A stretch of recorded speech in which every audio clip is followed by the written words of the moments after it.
Happily married couple Brad and Lexi live in the suburbs of Los Angeles. Brad is an out-of-work musician, but keeps himself busy with rehearsals while exploring work options and takes care of all the household chores while Lexi works all day in downtown Los Angeles and sometimes even picks up extra shifts to support the family. One morning, Brad makes coffee for Lexi and wakes her up. While she gets up, he runs the shower for her so that she won't be late. As Lexi runs around the house trying to prepare, Brad teases her and asks her to skip work and spend the day with him. Finally, Lexi thanks Brad for the amazing dinner he cooked her the previous night and asks him to get her dry cleaning as she rushes out. Brad then attempts to get his day started by washing up, but is interrupted by a disturbing emergency news alert on the radio reporting that multiple explosions had occurred in downtown LA.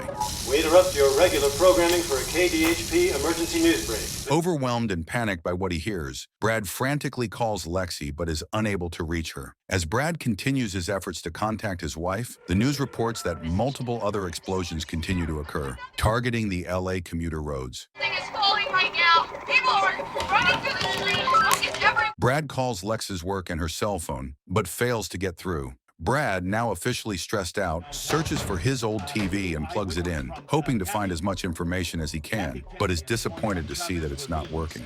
Brad continues to lose his mind and worry as the reports on the radio keep getting more frantic, detailing more explosions and the destruction associated with them. Incredible plumes of smoke are rapidly rising. Following the plumes of smoke covering the skies of LA, electricity goes out and the city is put on red alert. Unable to take the stress any longer, Brad leaves a message on Lexi's phone telling her that he's on his way to pick her up and asking her to call him back as soon as possible before he rushes out. On his way, Brad realizes that the situation is escalating quickly as the reports on his radio keep detailing the ongoing explosions, the disasters associated with it, and the response of the panicked authorities. Despite the reports warning not to enter the disaster areas and to leave the roads open for rescue vehicles, the worried husband drives like a madman in hopes of getting to his wife in time. All over the street, I can see glass everywhere. However, after driving a few miles, Brad is forced to change route as the police start blocking the roads. Contact with you, Neil. I was trying to get a better vantage point. Then Brad uses a different route and continues on his way to downtown, but is unfortunately hit by a frantic mother on her way to school to pick up her kids.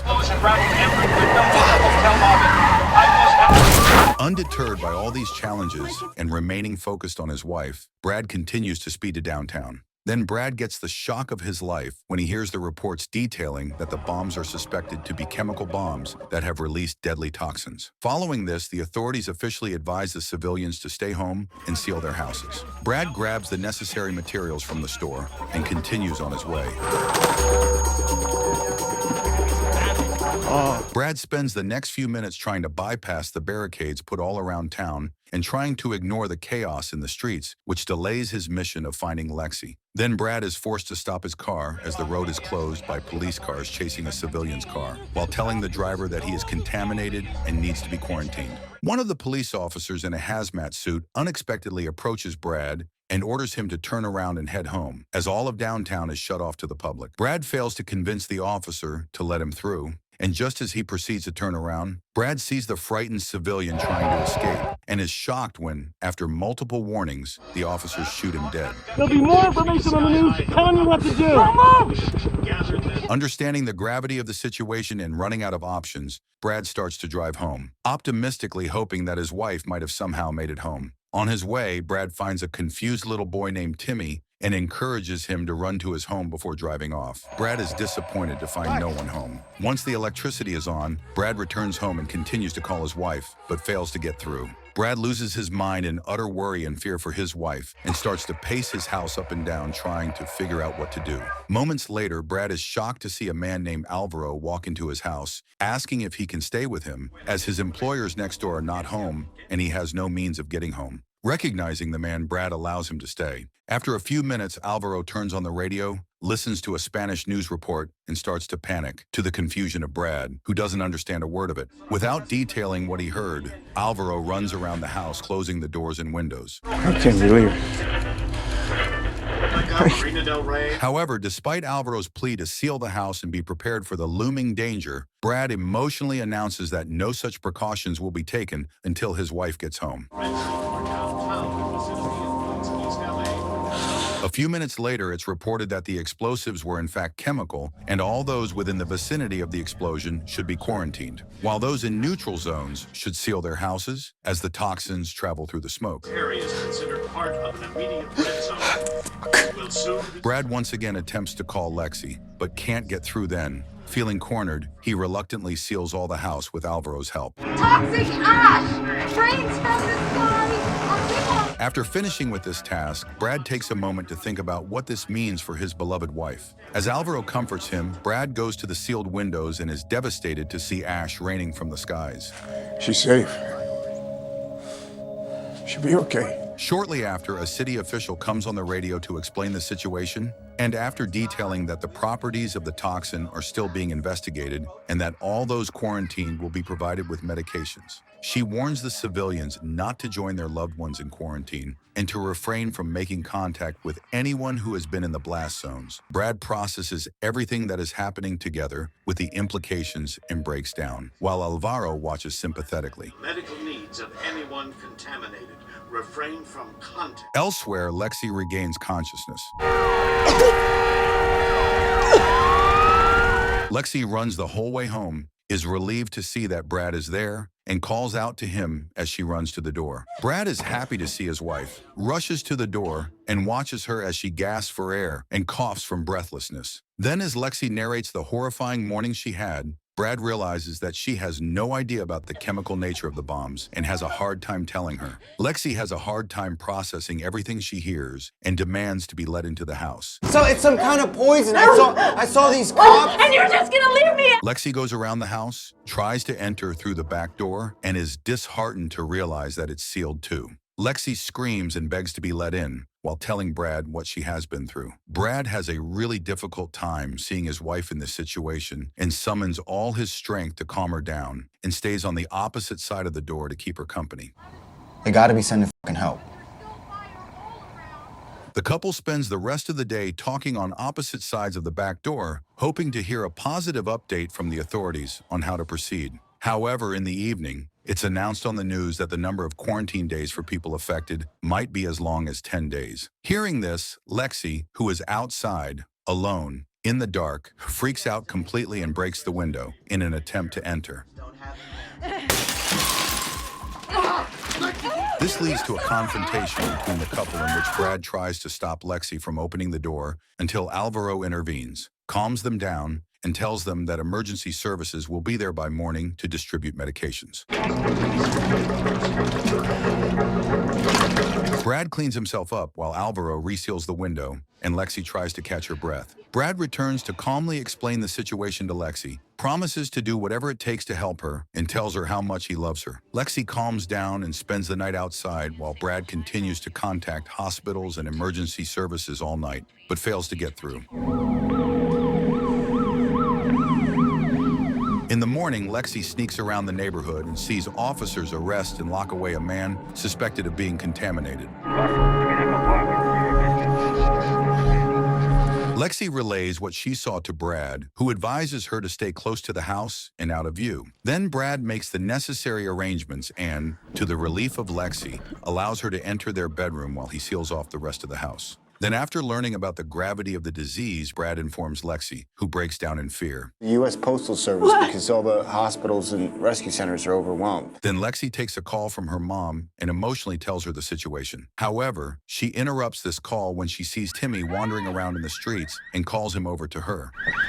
Come here.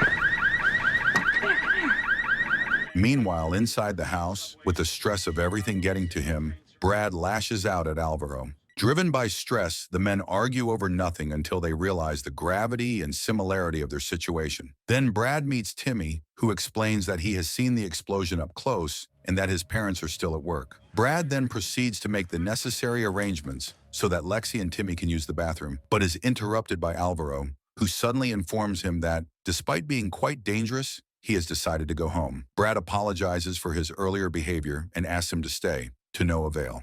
Don't do this, man. That evening, as Lexi and Timmy hang out in the bedroom, Lexi hears strange sounds from outside, freaks out, and starts calling for Brad while trying to look out the window. Lock the door!